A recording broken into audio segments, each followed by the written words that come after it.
आपण जेव्हा एखादी मोठी जोखीम घेतो, तेव्हा म्हणजे शरीरात काय काय होतं याचा कधी खोलवर विचार केलाय? छातीतली धडधड अचानक वाढते, हात थंड पडतात किंवा घामाने भिजतात. ॲड्रेनलिनची एक अशी लहर येते.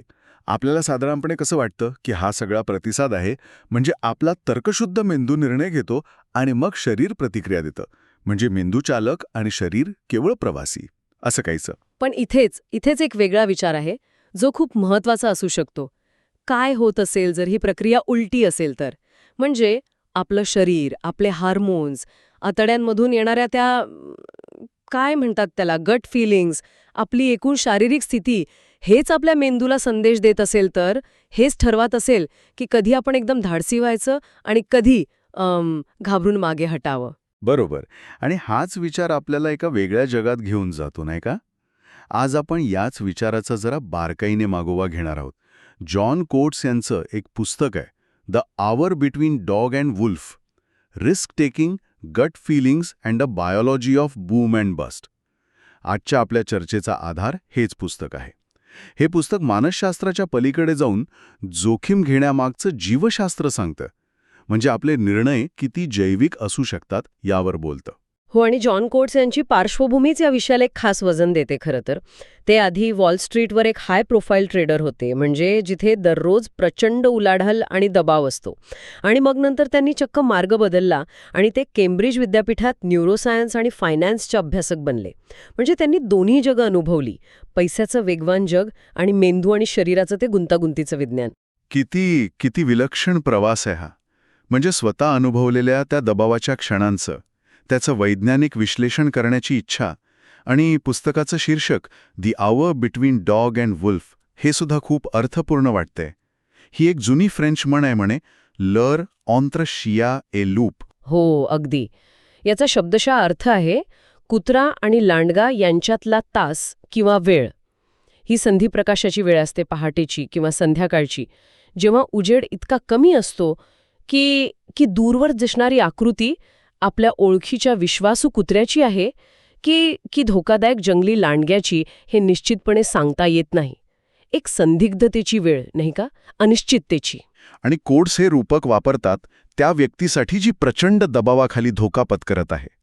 बरोबर. त्यांच्या मते अशा परिस्थितीत एक शांत, तर्कसंगत माणूस, म्हणजे जणू कुत्रा, तो अचानक एका आक्रमक, केवळ सहज प्रवृत्तीवर चालणाऱ्या धोकादायक प्राण्यात बदलू शकतो, म्हणजे लांडग्यात. हा बदल इतका सूक्ष्म आणि वेगवान असू शकतो की कळत पण नाही. अगदी. आणि हा बदल केवळ मानसिक नसतो, तो खोलवर शारीरिक आणि रासायनिक असतो. आणि इथेच कोट्स यांच्या संशोधनाचा गाभा आहे.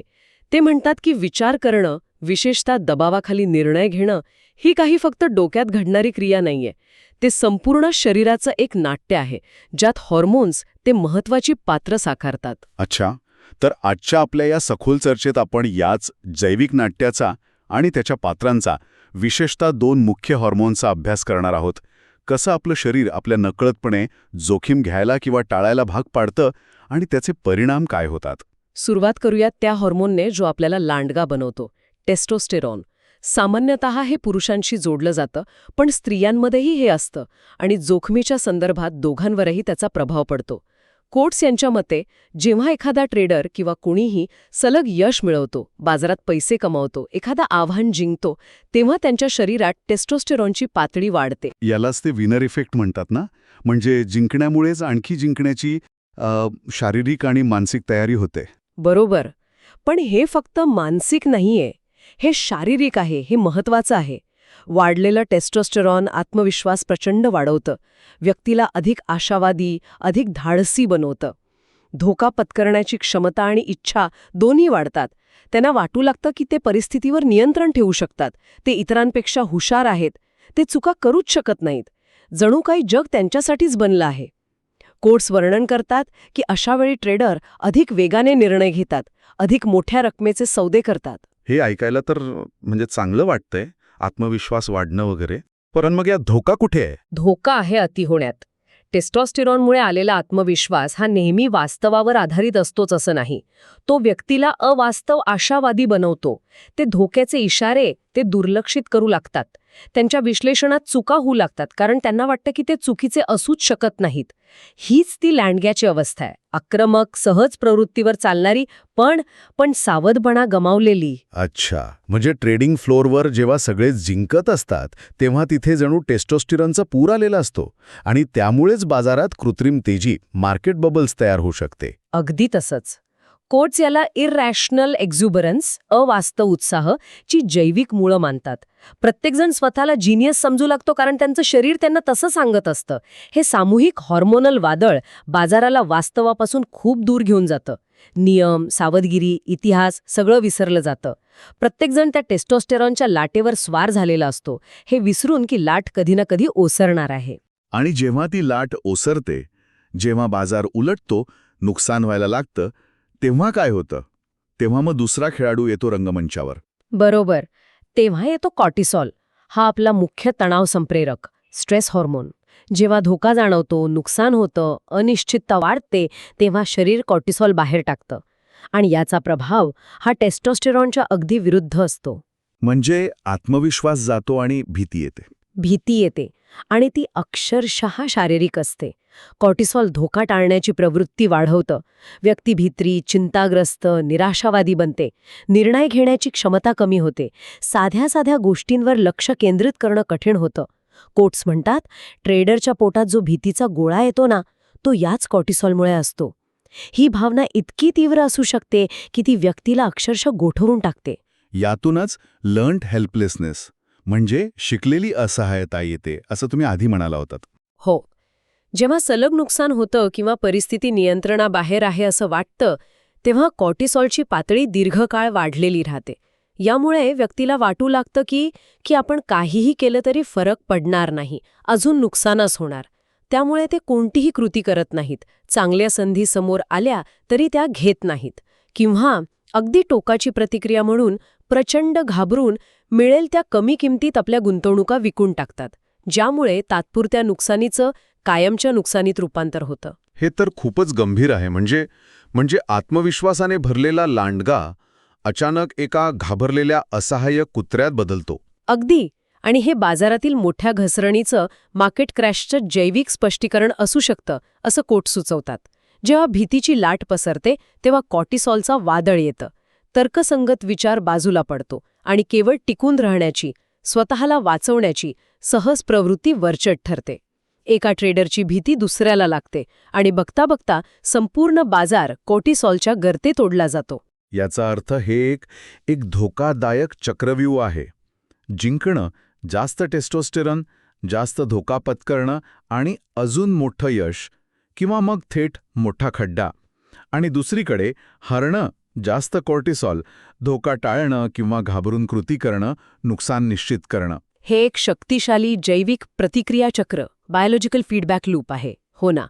आणि यातली सर्वात चिंताजनक बाब म्हणजे आपलं शरीर, आपलं जीवशास्त्र आपल्या तर्कशुद्ध विचार करण्याच्या क्षमतेवर नेमक्याच त्याच वेळी कब्जा करतं, जेव्हा आपल्याला शांत आणि विचारपूर्वक निर्णय घेण्याची सर्वात जास्त गरज असते, म्हणजे जेव्हा स्टेक्स खूप जास्त असतात. यामुळे कोट्स यांचं म्हणणं अधिक पटतं की आर्थिक संकटं ही केवळ वाईट धोरणं किंवा गणितं चुकल्यामुळे येत नाहीत, तर त्या सामूहिक जैविक घटना असू शकतात. मानवी शरीर आणि भावनांचा बाजारावर किती मोठा प्रभाव पडू शकतो हे यातून दिसतंय. म्हणूनच ते म्हणतात की वॉल स्ट्रीटवर किंवा कोणत्याही उच्च दबाराच्या क्षेत्रात यशस्वी होण्यासाठी केवळ अर्थशास्त्र किंवा गणित समजून चालणार नाही, तर स्वतःच्या आणि इतरांच्या शरीरातील या रासायनिक वादळांना समजून घेणं आणि त्यावर नियंत्रण मिळवणं आवश्यक आहे. हे वॉल स्ट्रीट आणि मोठ्या बाजारांसाठी तर महत्त्वाचं आहेच, पण सामान्य व्यक्तीसाठी जी रोजच्या जीवनात लहान मोठे निर्णय घेते, मग ते नोकरी बदलण्याचा निर्णय असो, घर घेण्याचा असो किंवा मुलांच्या भविष्यासाठी गुंतवणूक करण्याचा, त्यांच्यासाठी या ज्ञानाचा काय उपयोग आहे? आपण सगळेच काही ट्रेडर नाहीयेत. उपयोग खूप मोठा आहे खरं तर, कारण हे तत्व फक्त आर्थिक बाजारांपुरतं मर्यादित नाही. कुठेही जिथे दबाव आहे, अनिश्चितता आहे, भावनांचा कल्लोळ आहे, तिथे आपलं शरीर असंच वागतं. पहिली आणि सर्वात महत्त्वाची गोष्ट म्हणजे स्वतःच्या शारीरिक आणि भावनिक स्थितीबद्दल जागरूक होणं. म्हणजे जेव्हा एखादा मोठं यश मिळतं आणि आपल्याला वाटतं की आता आपण जगात काहीही करू शकतो, तेव्हा क्षणभर थांबून विचार करणं, थांबा, हा माझा आत्मविश्वास आहे की की माझ्या रक्तातलं वाढलेलं टेस्टोस्टेरोन बोलतंय. बरोबर. ही जाणीव आपल्याला अवास्तव धाडस करण्यापासून वाचवू शकते. आणि याच्या उलट जेव्हा एखादं अपयश येतं, नुकसान होतं आणि तीव्र भीती, निराशा किंवा चिंता वाटू लागते, तेव्हा ओळखायला हवं की हे कॉर्टिझॉल आहे. ही भावना खरी असली तरी ती आपल्या निर्णय क्षमतेवर काळी सावली टाकू शकते. या भावनेच्या भरात कोणताही मोठा निर्णय घेणं टाळायला हवा. बरोबर, अगदी बरोबर. ही जागरूकता पहिला टप्पा आहे. दुसरा महत्वाचा मुद्दा कोट्स मांडतात तो म्हणजे शरीर व्यवस्थापन हेच मन व्यवस्थापन. आपल्या शरीराची काळजी घेणं हे केवळ आरोग्यासाठी नाही तर चांगले निर्णय घेण्यासाठीही आवश्यक आहे. उदाहरणार्थ, रक्तातील साखरेची पातळी स्थिर ठेवणं. जेव्हा रक्तातील साखर खूप कमी जास्त होते तेव्हा त्याचा थेट परिणाम आपल्या मूडवर आणि निर्णय क्षमतेवर होतो. चिडचिड वाढते, लक्ष केंद्रित होत नाही. म्हणजे संतुलित आहार महत्वाचा ठरतो. हो, तसंच पुरेशी आणि शांत झोप. झोपेच्या कमतरतेमुळे कॉर्टिसॉलची पातळी वाढते आणि आपली तणाव सहन करण्याची क्षमता कमी होते. नियमित व्यायाम तर हार्मोन्सना संतुलित ठेवण्यासाठी अत्यंत महत्वाचा आहे. व्यायामामुळे तणाव कमी होतो, मूड सुधारतो आणि मेंदूला ऑक्सिजनचा पुरवठा वाढतो, ज्यामुळे विचार स्पष्ट होतात. कोट्स जोर देऊन सांगतात की या वेलनेस टिप्स नाहीत तर या उच्च कार्यक्षमतेसाठी, हाय परफॉर्मन्ससाठी आवश्यक असलेल्या जैविक गरजा आहेत. जर शरीर रासायनिक गोंधळात असेल तर शांत आणि तर्कसंगत निर्णय घेणं जवळजवळ अशक्य होतं. याचा अर्थ जेव्हा आपण मोठ्या निर्णयांना सामोरे जात असतो तेव्हा आपल्या शारीरिक आरोग्याकडे लक्ष देणं हे भावनिक आणि मानसिक संतुलनासाठी अत्यंत महत्त्वाचं आहे. हे केवळ फील गुड फॅक्टर नाही तर ती एक गरज आहे. नक्कीच. आणि तिसरा आणि कदाचित सर्वात व्यावहारिक मुद्दा म्हणजे वादळ येण्यापूर्वी नियम बनवा. निर्णय घेण्यासाठी सर्वोत्तम वेळ कोणती असते? जेव्हा आपण शांत असतो, भावनिकदृष्ट्या स्थिर असतो आणि तर्कसंगत विचार करू शकत असतो. म्हणजे जेव्हा ना टेस्टोस्टेरॉनचा उन्माद असतो ना कॉर्टिझॉलची भीती. गुंतवणुकीच्या संदर्भात बोलायचं तर याचा अर्थ असा होतो की बाजारात तेजी असताना किंवा मोठी घसरण झाल्यावर भावनिक होऊन खरेदी विक्री करण्याऐवजी आधीच शांतपणे विचार करून आपली रणनीती म्हणजे स्ट्रॅटेजी ठरवून ठेवायला हवी. म्हणजे कोणत्या परिस्थितीत काय करणार याची नियम. अगदी बरोबर.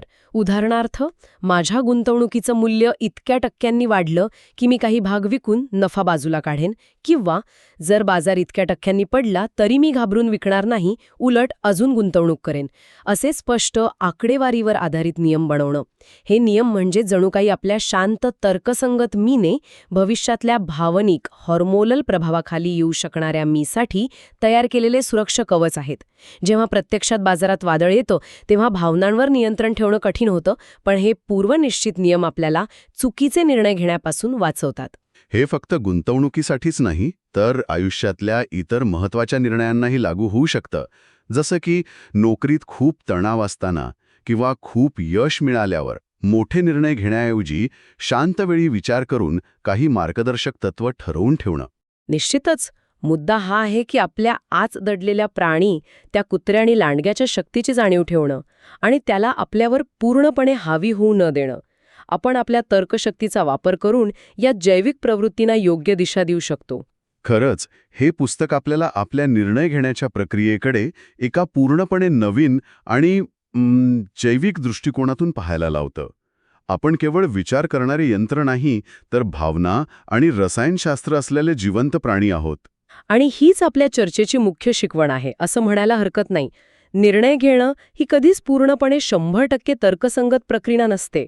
आपल्या आत खोलवर रुजलेल्या जैविक यंत्रणा, विशेषतः हॉर्मोन्स, आपल्या विचारांना, भावनांना आणि कृतींना सतत आकार देत असतात, खास करून जेव्हा परिस्थिती आव्हानात्मक असते. तर the hour between dog and wolf मधून मिळणारा सर्वात महत्त्वाचा धडा हा आहे की कोणत्याही उच्च तणावाच्या, उच्च जोखमीच्या परिस्थितीत यशस्वी आणि टिकून राहायचं असेल तर आपल्याला आपल्या आतल्या या दोन शक्तींना, त्या निष्ठावान पण कधीकधी भित्र्या कुत्र्याला आणि त्या धाडसी पण कधीकधी अविचारी लांडग्याला समजून घ्यावं लागेल. आपल्याला त्या संधी प्रकाशाच्या वेळेबद्दल, त्या आवर बिटवीन डॉग अँड वुल्फबद्दल सतत जागरूक राहावं लागेल. तो क्षण ओळखायला शिकावा लागेल जेव्हा आपला तर्क हळूहळू मागे पडू लागतो आणि सहज प्रवृत्ती ताबा घेऊ लागते. ही जाणीवच आपल्याला अधिक संतुलित आणि प्रभावी निर्णय घेण्यास मदत करू शकते. मग ते आर्थिक जगात असो, व्यावसायिक जीवनात असो किंवा अगदी वैयक्तिक नातेसंबंधांमध्ये असो. खरंच खूप विचार करायला लावणारा दृष्टिकोन आहे हा. ऐकणाऱ्यांसाठी एक शेवटचा प्रश्न मनात येतो. जेव्हा आयुष्यात एखादा मोठा महत्त्वाचा निर्णय आपल्यासमोर उभा ठाकतो, तेव्हा खऱ्या अर्थाने सूत्र कोणाच्या हातात असतात? आपल्या आतल्या शांत, तर्कसंगत कुत्र्याच्या की त्या शक्तिशाली सहज प्रवृत्तीवर चालणाऱ्या लांडग्याच्या? आणि सर्वात महत्त्वाचं म्हणजे त्या क्षणी आपण नक्की कोणत्या अवस्थेत आहोत हे आपण कसं ओळखू शकतो? हा प्रश्न प्रत्येकाने स्वतःला विचारायला हवा, कारण याचं उत्तर आपल्या अनेक निर्णयांवर प्रकाश टाकू शकतं. ज्यांना या विषयात अधिक रस आहे आणि ज्यांना जॉन कोट्स यांचे विचार अधिक तपशिलात समजून घ्यायचे आहेत, त्यांनी त्यांचं द आर्थ बिटवीन डॉग अँड वुल्फ हे पुस्तक नक्की वाचावं. त्यात त्यांनी अनेक उदाहरणं आणि सखोल विश्लेषण दिलेलं आहे. नक्कीच. जोखीम, निर्णयक्षमता आणि मानवी जीवशास्त्र यांच्यातील गुंतागुंतीच्या नात्यावर प्रकाश टाकणारं हे एक महत्त्वाचं पुस्तक आहे. आजच्या या सखोल चर्चेतून नक्कीच काही नवीन दृष्टिकोन मिळाले असतील अशी आशा आहे. पुढच्या वेळी भेटूया एका नवीन विषयावर अशीच सविस्तर चर्चा करण्यासाठी. तोपर्यंत स्वतःच्या आतल्या कुत्र्या आणि लांडग्याबद्दल जागरूक रहा आणि संतुलन साधा.